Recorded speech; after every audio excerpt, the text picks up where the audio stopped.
We are most alive, we have the most energy, we are most intimate with our best selves when we're progressing towards our mighty mission. I think what's happened on the planet right now is there's been a great seduction and a great brainwashing.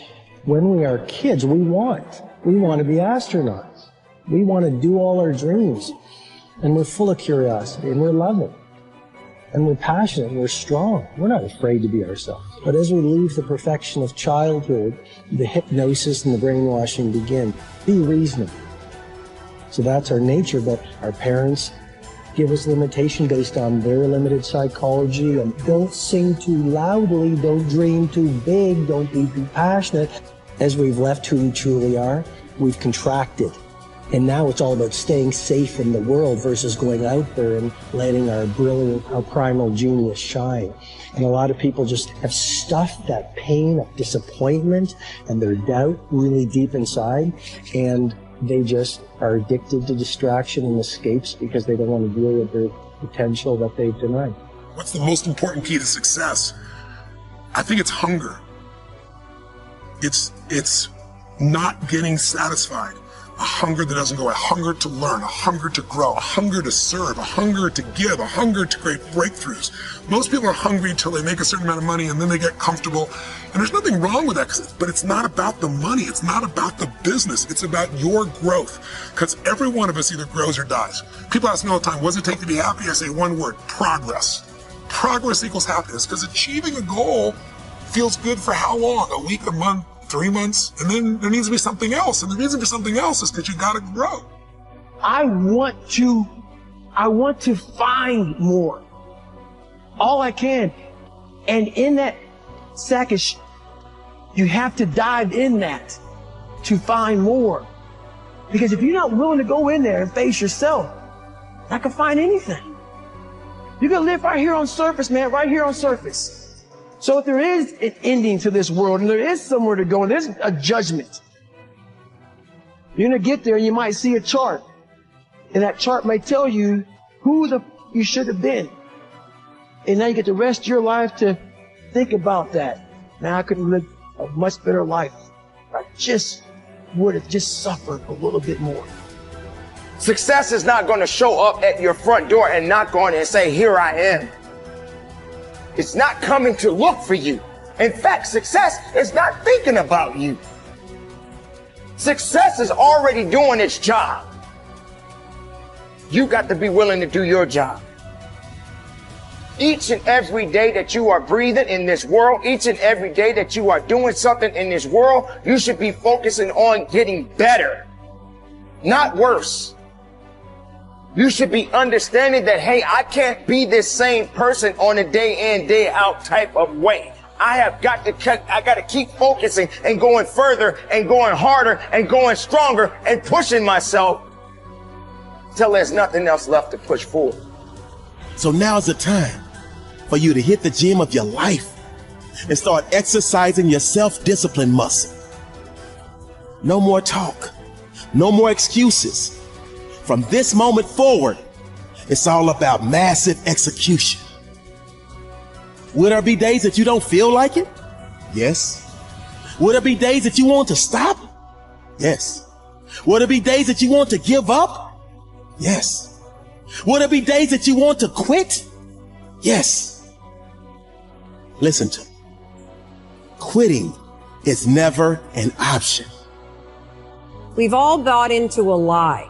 We've bought into a lie that confidence is belief in self. And so when you're in a situation which is normal, where you don't believe in yourself, you're like, oh my God, I have no confidence. The truth is, and I want you to walk out of here with a new definition of confidence. Confidence is the willingness to try. Because when you try and you take action, what happens, and what's happened for France, is that when she sees herself taking action, what happens is she sees herself being the kind of person that takes action. So she has evidence that she can rely on herself. And that action is what builds confidence. It doesn't start with belief. The real way for most of us is not to wait to believe, but to push ourselves to act. And through the action, you will build the belief.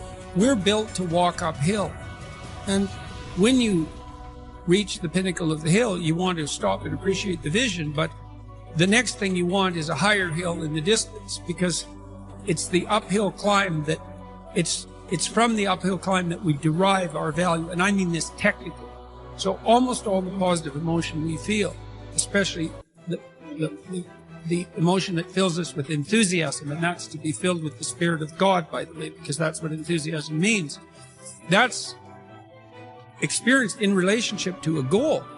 And so in some sense, and this is part of the religious enterprise, you want a goal that you can never attain, right? So you can always move closer to the goal that recedes as you move towards it. You think, well, that's frustrating. It's like Sisyphus pushing the rock uphill.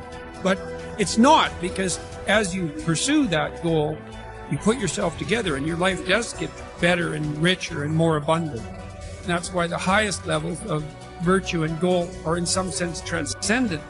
You want them to be above everything you're doing, so you can continually move towards something that's more sublime and better.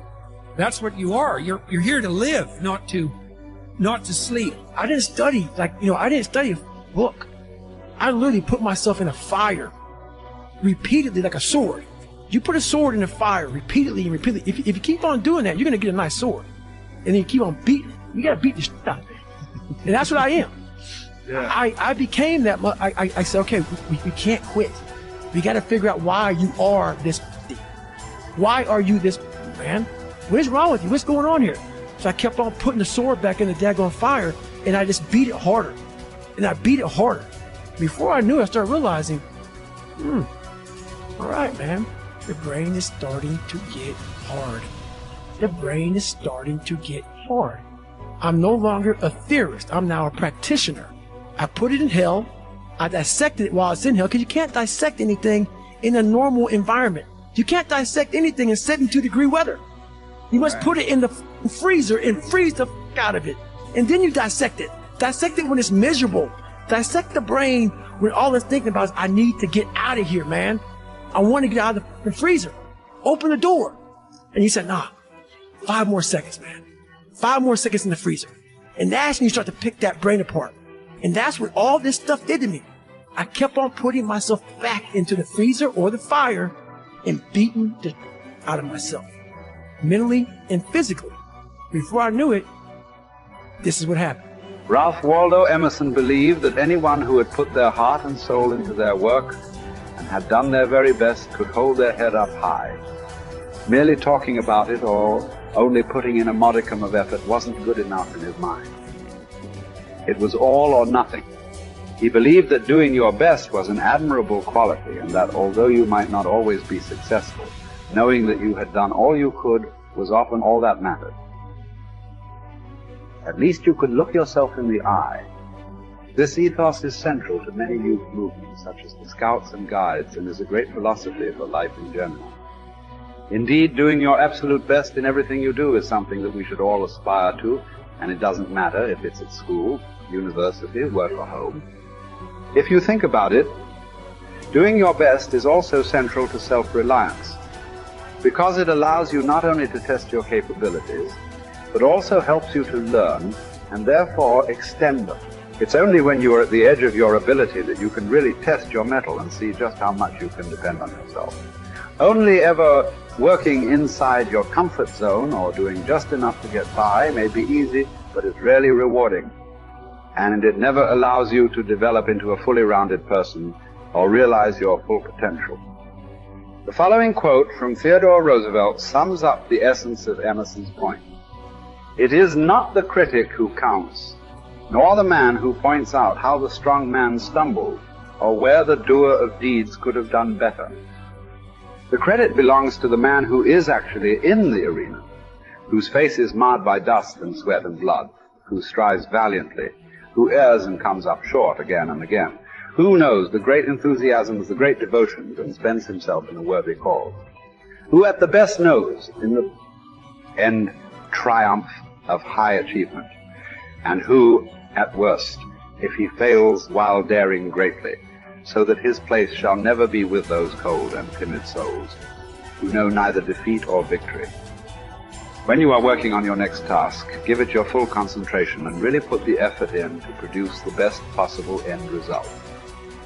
Even if it doesn't lead to glittering success, you should be proud of yourself for doing your very best. No man fails who does his best.